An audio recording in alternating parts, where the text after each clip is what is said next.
tobacco road that stretches coast to coast these days.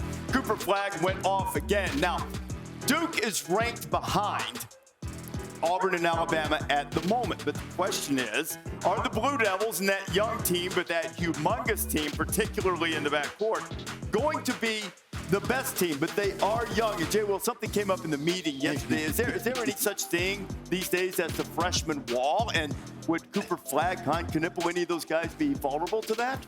I think players that play so much basketball these days is probably not the same. But I do think there is some time of mental exhaustion a little bit with the level of how you play, right? Like, there is an adjustment my freshman year, Seth, in how hard I had to play every possession, how I had to think through every possession, all the reads I had to make, and going through that for 40-plus games, there was a little bit of exhaustion. Now, I think Cooper Flagg is built to handle that, but you do wonder how they maintain that considering the majority of the players are freshmen. Look, you learn how to play hard every single play, and that's a learned trait. I mean, it's not something that just happens. I think the biggest thing, we all have these conversations about Duke old, Duke young, this team's old, you got to be old to win. Good players win games. What Duke's got to improve on, look, they've lost one game in like the last 2 months. All right, you're going to lose a game. You play good teams, you're going to lose a game. The one thing that Duke's got to clean up has nothing to do with fatigue and freshman wall. They got to clean up their end-of-game situations. Are they the best team in the country right now? Right now, they're going to be the best team in the country. They are not right in this moment in time because at the end of games, they haven't executed. You know what you need to do next six weeks? They need to spend time on time and score and special situations. So when they get in crunch time, they know exactly what they want to do.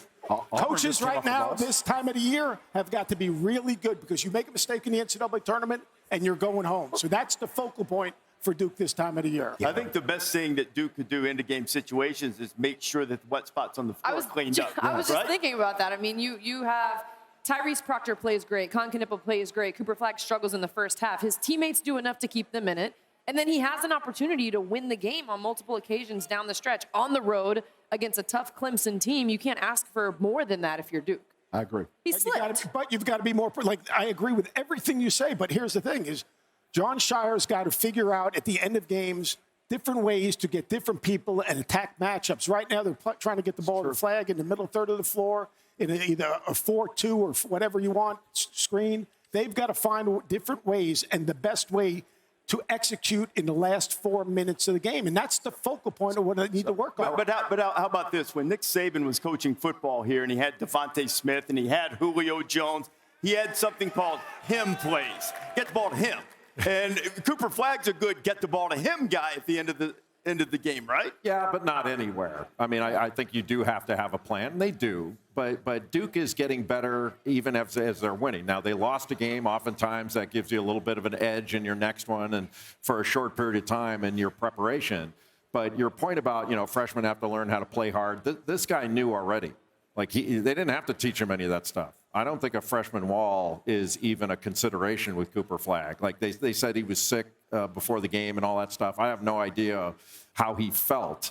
But overall, I mean, the guy's averaged 23 a game in ACC play. He's been killing it. He's leading them in scoring, rebounding, assists, steals, and block shots. No Duke player's ever done that. Not even a guard. He's the real deal. Seth said that they were going to be the best team. Are they the best team right now, or do you think they'll be the best team at the end? I would say that they are. I would say they're the best team right now. They have Cooper Flagg, the weapons that they have, the defense that they play, the size that they have, and they have a superstar. And going back to Cooper Flagg, I remember doing sideline when Duke had Paolo Banchero. When we called a couple of games for Paolo Banchero, he sweat a lot. He was always exhausted. It was something we talked about. He had a phenomenal NCAA tournament. Like, when it comes to Cooper Flagg in the NCAA tournament, I'm not worried at all. But I would say Duke has the edge right now. It's interesting. Auburn gets blown out at home, not the final score, but that was a game where they had control in the beginning, and then Florida completely took over that game. Good team. Yeah, that's a good team. But Clemson had a deep run last at home, and Clemson's a tough team. Clemson went to the Elite Eight and lost somebody last year. I can't remember who. Yeah, exactly. They lost to Alabama last year, went to the Final Four, right? I would say I think Duke is the best team, but the best team doesn't always win the national championship. We've seen this, countless times, right? It takes one off game. But, I would say right now Duke is the best team. Plus, they have, against Auburn, they have that head-to-head, even though it was inside Cameron. Hey, our director, Brian, take that shot again. You guys do that again. Help Jay Will out here a little bit. Take that shot. Making sure that noggin's nice. Oh, yeah, it's nice and shiny. I got it powdered. Yeah, it's not as shiny as it should be. You know, we say all this and we say old team, young team. Like Duke's also an old young team. Like their best players might be their freshmen, but I mean, like Sion James is a grown man. Mason Gillis played in the championship game last year in the NCAA tournament. I mean, Malik Brown, he gives them defense and passing and skill. Tyrese Proctor's been terrific. So they're an old young team. They're really, they're a special team. They got size, length. They're top 10 in what, offense and defense. The one thing is they got one thing to clean up that they can feel comfortable. Because they get one of those close games, I don't care. In the back of your mind going, oh, my God, all right, we've got to finish this game, this possession. Can we score in this situation? That's got to be the focal point of everything they're doing moving forward to me. Do you think they're better when they're an old young team or when they're a young old team? That's a good question. I haven't figured that out. You know what they are? They're better when they got a lot of dudes and a couple of old grizzled guys that can kind of hang out with them. I don't know, but I'm sitting here, I'm listening to these guys, and you people have been so nice to us. You've rolled out the crimson welcome carpet, and I hear Duke, Duke, Duke, Duke. I hear Auburn, Auburn, Auburn, Auburn.